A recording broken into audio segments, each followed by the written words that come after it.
जय Hind. Simon commission के बारे में हम बात कर रहे थे और इससे पिछले सेशन में हमने बात की थी about appointment and arrival of Simon commission के बारे में और देखा था कि इंडियंस ने किस तरीके से रिस्पॉन्ड किया। उसी बातचीत को आगे बढ़ाते हुए आज हम पढ़ेंगे एक तो साइमन कमीशन के इम्पैक्ट के बारे में, दूसरा साइमन कमीशन के रिकमेंडेशंस के बारे में और फाइनली हम देखेंगे नेहरू रिपोर्ट को। इसी फेज़ के दौरान मोतीलाल नेहरू साहब की एक रिपोर्ट आएगी, उस नेहरू रिपोर्ट के बारे में भी आज अपने को पढ़ना है, बातचीत करनी है। देखो शुरू करते हैं। सबसे पहले हम बात करेंगे साइमन कमीशन के इम्पैक्ट के बारे में। जब साइमन कमीशन इंडिया में आएगा तो उसका इंडियंस के ऊपर, इंडियन पॉलिटिक्स के ऊपर क्या इम्पैक्ट रहेगा, और दो बड़े सिग्निफिकेंट इम्पैक्ट्स देखने को मिलेंगे।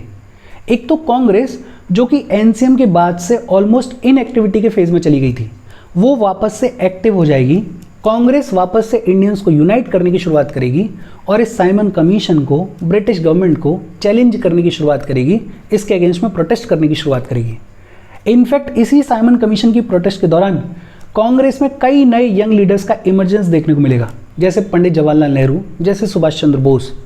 और ये यंग लीडर्स बात करेंगे कंप्लीट इंडिपेंडेंस के बारे में, पूर्ण स्वराज के बारे में। ये यंग लीडर्स बात करेंगे सोशियो इकोनॉमिक रिफॉर्म्स के बारे में। ये वो यंग लीडर्स हैं जो कि आगे कांग्रेस को लीड करेंगे, जो कि आगे हमारे नेशनल मूवमेंट को शेप देंगे। तो एक सिग्निफिकेंट इम्पैक्ट क्या था साइमन कमीशन का कि कांग्रेस अपने इनएक्टिविटी वाले फेज से बाहर आई, वापस से एक्टिव हुई और इसी फेज के दौरान कांग्रेस में कई नए यंग लीडर्स का इमरजेंस देखने को मिलेगा, जो कि आगे की लड़ाई को लीड करेंगे, हमारे नेशनल मूवमेंट को शेप देंगे। दूसरा, जब साइमन कमीशन के अगेंस्ट में इंडियंस ने प्रोटेस्ट करने की शुरुआत करी तो उस टाइम के सेक्रेटरी ऑफ स्टेट लॉर्ड बर्किनहेड ने यह कहा कि देखो, हम साइमन कमीशन के थ्रू कुछ कॉन्स्टिट्यूशनल रिफॉर्म्स करने की कोशिश कर रहे हैं, उसमें आप पार्टिसिपेट कर नहीं रहे हो, उसके अगेंस्ट में आप प्रोटेस्ट कर रहे हो और खुद आप लोगों में इतनी यूनिटी है नहीं कि आप एक साथ बैठ के कंसेंसस से ये डिसाइड करो कि आपको क्या कॉन्स्टिट्यूशनल रिफॉर्म्स चाहिए। मतलब हम कोशिश कर रहे हैं, उसमें आप पार्टिसिपेट कर नहीं रहे हो, उसके अगेंस्ट में आप प्रोटेस्ट कर रहे हो और खुद में आप में इतने डिफरेंसेस हैं, कभी धर्म के नाम पे, कभी कांग्रेस मुस्लिम लीग के नाम पे, कभी जाति के नाम पे, खुद में इतने डिफरेंसेस हैं कि यूनाइटेड होके बता नहीं सकते हो कि क्या कॉन्स्टिट्यूशनल रिफॉर्म्स तुम्हें चाहिए। मतलब ना हमारी तरह से काम कर रहे हो और अपने आप में तो कैपेबिलिटी है ही नहीं। जब लॉर्ड बर्किनहेड ने यह कहा तो इंडियन पॉलिटिशियंस ने बोला कि नहीं यार, ये तो चैलेंज है, ये तो एक तरीके से मतलब सीधे सीधे बोल दिया कि आप में यूनिटी है ही नहीं। तो इंडियन पॉलिटिशियंस डिसाइड करेंगे कि नहीं, हम अपने सारे डिफरेंसेस को भूल के एक साथ बैठेंगे और देखेंगे कि हमें सरकार के सामने क्या कॉन्स्टिट्यूशनल रिफॉर्म्स की बातचीत रखनी है। मतलब एक तरीके से ये जो चैलेंज है वो इंडियंस को, इंडियन पॉलिटिशियंस को एकदम से यूनाइट करेगा, एक दूसरे के साथ में लेकर आएगा। दो बड़े सिग्निफिकेंट इंपैक्ट्स देखने को मिले साइमन कमीशन के। एक जो बड़ा इंपैक्ट है वो क्या था कि कांग्रेस वापस से एक्टिव हो जाएगी और कांग्रेस में इस फेज में कई ऐसे यंग लीडर्स इमर्ज होंगे जो कि आगे चल के हमारे नेशनल मूवमेंट को शेप देंगे। और दूसरा, जब लॉर्ड बर्किनहेड चैलेंज थ्रो करेंगे तो इंडियन पॉलिटिशियंस इस चैलेंज को एक्सेप्ट करेंगे और एक बार फिर से यूनाइट होंगे और इसी यूनिटी का रिजल्ट होगा नेहरू रिपोर्ट। इस नेहरू रिपोर्ट के बारे में आज अपने को पढ़ना है, बातचीत करनी है। लेकिन उससे पहले साइमन कमीशन की रिकमेंडेशंस और देख लेते हैं। साइमन कमीशन की रिपोर्ट आई मई 1930 में। अपने को पता है कि साइमन कमीशन को अपॉइंट किया गया था 1927 में, नवंबर 1927 में। साइमन कमीशन इंडिया में लैंड करेगा बॉम्बे में 1928 को और साइमन कमीशन की रिपोर्ट आएगी मई 1930 में। और इस रिपोर्ट में कई सारी रिकमेंडेशंस दी गई। वो रिकमेंडेशंस क्या हैं उनको ब्रीफ में देख लेते हैं। एक एक डिटेल में याद रखने की ज़रूरत नहीं है, लेकिन हाँ एक बेसिक आइडिया रखना। साइमन कमीशन ने यह कहा कि डायआर्की को अबॉलिश कर देना चाहिए। डायआर्की को किस एक्ट के थ्रू स्टैब्लिश किया गया था, please let me know in the comment section, अपन ने पढ़ा हुआ है। साइमन कमीशन बोलेगा कि डायआर्की को अबॉलिश कर दो और प्रोविंसेस को ऑटोनॉमस रिप्रेजेंटेटिव गवर्नमेंट प्रोवाइड कर दो। मतलब प्रोविंसेस में ऑटोनॉमस रिप्रेजेंटेटिव गवर्नमेंट को स्टैब्लिश कर देना चाहिए और डायआर्की को अबॉलिश कर देना चाहिए। ये कहा साइमन कमीशन ने अपनी रिकमेंडेशंस में। दूसरा, साइमन कमीशन ने कहा कि गवर्नर को डिस्क्रिशनरी पावर्स मिलनी चाहिए इंटरनल सिक्योरिटी के मामले में। अगर इंटरनल सिक्योरिटी का कोई मामला है तो वहां पे गवर्नर को डिस्क्रिशनरी पावर्स होनी चाहिए। गवर्नर किसी के ऊपर डिपेंडेंट नहीं होना चाहिए, किसी को जवाबदेह नहीं होना चाहिए। तीसरा साइमन कमीशन ने बोला कि प्रोविंशियल लेजिस्लेटिव काउंसिल में मेंबर्स के नंबर को और इंक्रीज करने की ज़रूरत है, बट सेंटर में रिस्पॉन्सिबल गवर्नमेंट को स्टैब्लिश करने से मना कर दिया साइमन कमीशन ने, जो कि एक बहुत बड़ी डिमांड थी इंडियंस की। उस डिमांड को पूरी तरीके से रिजेक्ट कर दिया। साइमन कमीशन ने बोला कि सेंटर में रिस्पॉन्सिबल गवर्नमेंट को स्टैब्लिश करने की कोई ज़रूरत नहीं है। इनफैक्ट साइमन कमीशन ने बोला कि कैबिनेट में जितने भी मेंबर्स हैं उनको अपॉइंट करने की पूरी पावर किसके पास में होनी चाहिए? गवर्नर जनरल के पास में होनी चाहिए। इंडिया में जो हाई कोर्ट्स हैं उनके ऊपर पूरा कंट्रोल किसका होना चाहिए? गवर्नमेंट ऑफ इंडिया का होना चाहिए। और ये बड़ा अजीब है कि जुडिशरी के ऊपर किसका कंट्रोल स्टैब्लिश करने की बात कर रही है Simon commission? Government of India का। इस साइमन कमीशन ने बोला कि जो सेपरेट कम्युनल इलेक्टोरेट्स प्रोवाइड किए गए हैं मुस्लिम्स को, इनको रिटेन किया जाना चाहिए, ये ठीक है। और यूनिवर्सल फ्रेंचाइज को इन्होंने डिनाई कर दिया, राइट टू वोट को, यूनिवर्सल फ्रेंचाइज को इन्होंने डिनाई कर दिया। आइडिया ऑफ फेडरलिज्म को एक्सेप्ट कर लिया साइमन कमीशन ने। ये बोला कि ये जो हमारी ब्रिटिश इंडिया है और जो प्रिंसली स्टेट्स हैं उनके बीच में पावर शेयरिंग का कॉन्सेप्ट होना चाहिए, लेकिन टाइम नहीं बताया कि कब से शुरू करेंगे। बोल दिया कि नियर फ्यूचर में करेंगे। बेसिकली ये बोला कि कंसल्टेटिव काउंसिल बनाई जाएगी। इस कंसल्टेटिव काउंसिल में ब्रिटिश इंडिया के भी मेंबर्स होंगे, प्रिंसली स्टेट्स के भी मेंबर्स होंगे, बातचीत होगी और फिर बातचीत करके देखेंगे कि ये जो फेडरलिज्म का प्रिंसिपल है इसको कैसे इंप्लीमेंट किया जा सकता है।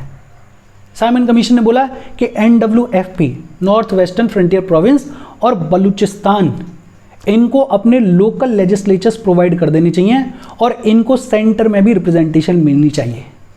सिंध को बॉम्बे से सेपरेट कर देना चाहिए और बर्मा को इंडिया से सेपरेट कर देना चाहिए, बिकॉज नेचुरली यही बनता है कि सिंध को बॉम्बे से अलग करो और बर्मा को इंडिया से अलग करो। साइमन कमीशन ने यह भी बोला कि इंडियन आर्मी को इंडियनाइज करने की ज़रूरत है, मतलब इंडियन आर्मी में और इंडियंस को भर्ती करने की ज़रूरत है, लेकिन हाँ ब्रिटिश फोर्सेस को इंडियन आर्मी में रिटेन किया जाना चाहिए। मतलब ऐसा नहीं होना चाहिए कि पूरी तरीके से ही इंडियंस हैं इंडियन आर्मी में, ब्रिटिश फोर्सेस को भी रिटेन किया जाना चाहिए। देखो ये सारी रिकमेंडेशंस हैं साइमन कमीशन की, एक एक करके याद करने की ज़रूरत नहीं है, बिकॉज अब तक पूछी नहीं गई हैं और मुझे लगता भी नहीं है कि इतनी इंपॉर्टेंट हो कि इनको पूछा जाएगा। बट फिर भी एक बेसिक आइडिया याद रखो कि साइमन कमीशन ये कह रहा है कि देखो नंबर भले ही इंक्रीज कर दो मेंबर्स का, प्रोविंशियल लेवल पे कुछ रिफॉर्म्स की बातचीत हो रही है। जैसे प्रोविंशियल लेवल पे बोल रहे हैं कि ऑटोनोमस रिप्रेजेंटेटिव गवर्नमेंट को स्टैब्लिश कर दो, डायरकी को अबॉलिश कर दो, लेकिन सेंटर में पूरी तरीके से मना कर दिया है रिस्पॉन्सिबल गवर्नमेंट के लिए। गवर्नर जनरल को पूरी पावर देने की बात कर रहे हैं कि कैबिनेट में मेंबर्स को अपॉइंट करना है, तो पूरी पावर किसके पास में? गवर्नर जनरल के पास में। इनफैक्ट हाई कोर्ट के ऊपर पूरा कंट्रोल किसका स्टैब्लिश होना चाहिए? गवर्नमेंट ऑफ इंडिया का। ऐसी रिकमेंडेशन दे रहा है साइमन कमीशन। सेपरेट इलेक्टोरेट को सपोर्ट कर रहा है साइमन कमीशन, यूनिवर्सल फ्रेंचाइज के लिए मना कर रहा है। आइडिया ऑफ फेडरलिज्म जो कि एक अच्छी बात थी उसको सपोर्ट कर रहा है, लेकिन कब से इंप्लीमेंट होगा, क्या होगा, उसकी कोई डेट नहीं है। नियर फ्यूचर में ऐसा किया जाएगा। NWFP और बलूचिस्तान को लोकल लेजिस्लेचर प्रोवाइड करने की बात की जा रही है और ये कहा जा रहा है कि सेंटर में भी इनको रिप्रेजेंटेशन मिलनी चाहिए।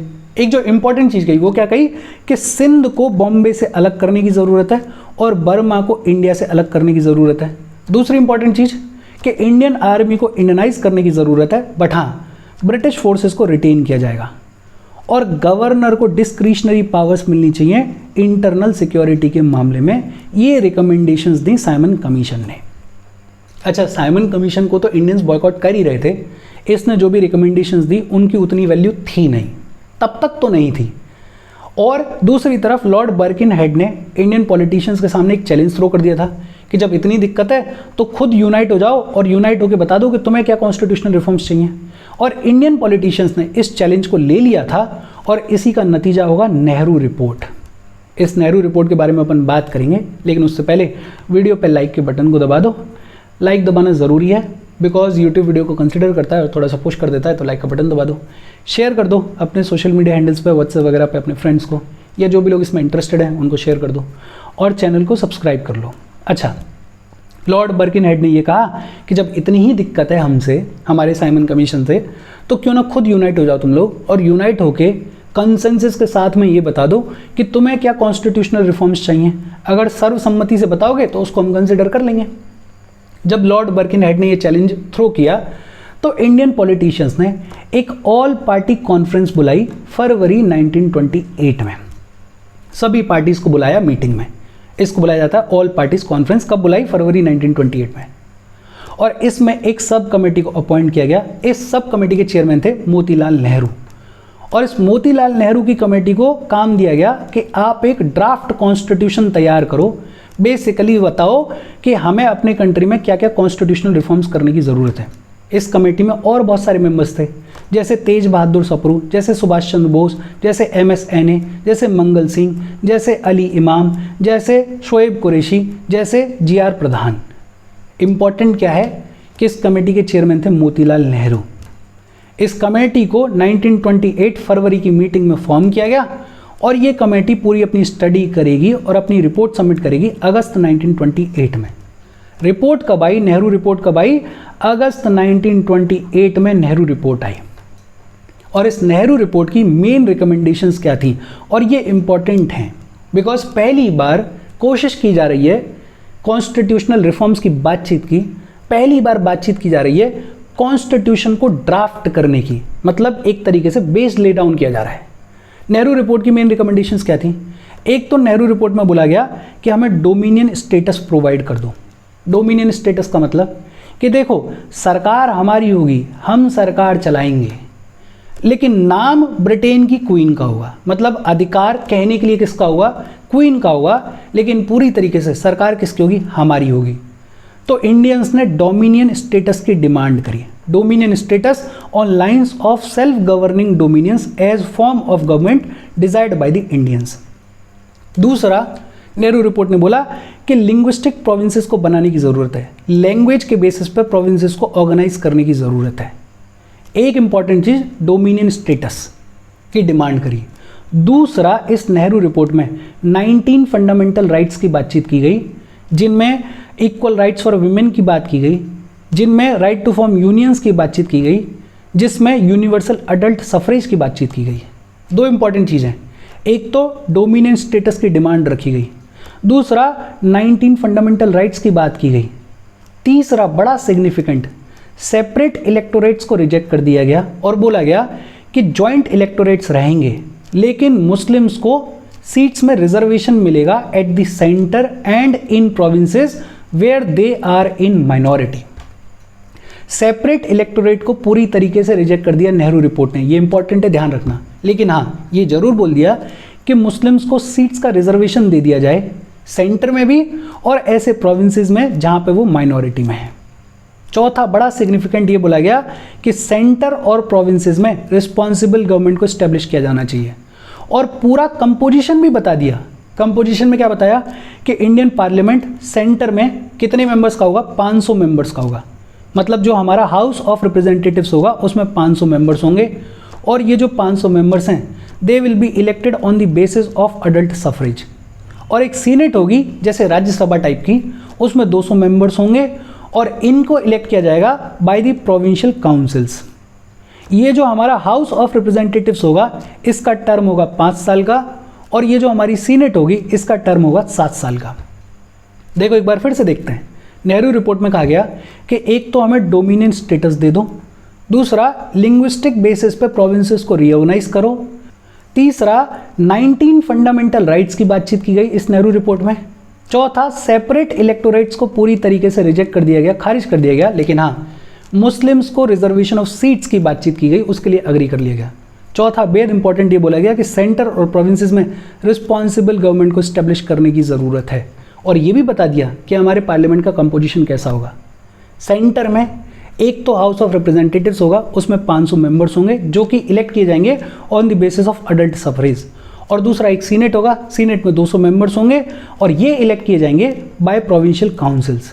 ये जो हाउस ऑफ रिप्रेजेंटेटिव्स है इसका टर्म होगा 5 साल का और सीनेट का टर्म होगा 7 साल का। इसके अलावा ये जो सेंट्रल गवर्नमेंट है इसको हेड करेंगे गवर्नर जनरल। ये जो गवर्नर जनरल है इनको अपॉइंट करेगी ब्रिटिश गवर्नमेंट, लेकिन इनकी जो सैलरी वगैरह है वो इंडियन रेवेन्यू से पे की जाएगी। बट ये जो गवर्नर जनरल हैं ये एक्ट करेंगे on the advice of central executive council which is responsible to the parliament. और प्रोविंशियल काउंसिल्स का टर्म रखा गया 5 साल, और ये जो प्रोविंशियल काउंसिल्स होंगी उनको हेड करेंगे गवर्नर, और ये गवर्नर एक्ट करेंगे on the advice of provincial executive council. मतलब पूरी तरीके से रिस्पॉन्सिबल गवर्नमेंट को स्टेब्लिश करने की बात की गई। कह तो रहे हैं कि गवर्नर जनरल को अपॉइंट ब्रिटिश गवर्नमेंट करेगी, लेकिन ये जो गवर्नर जनरल है ये अपनी इच्छा से एक्ट नहीं करेगा, ये एक्ट करेगा on the advice of central executive council, जो कि रिस्पॉन्सिबल है पार्लियामेंट को।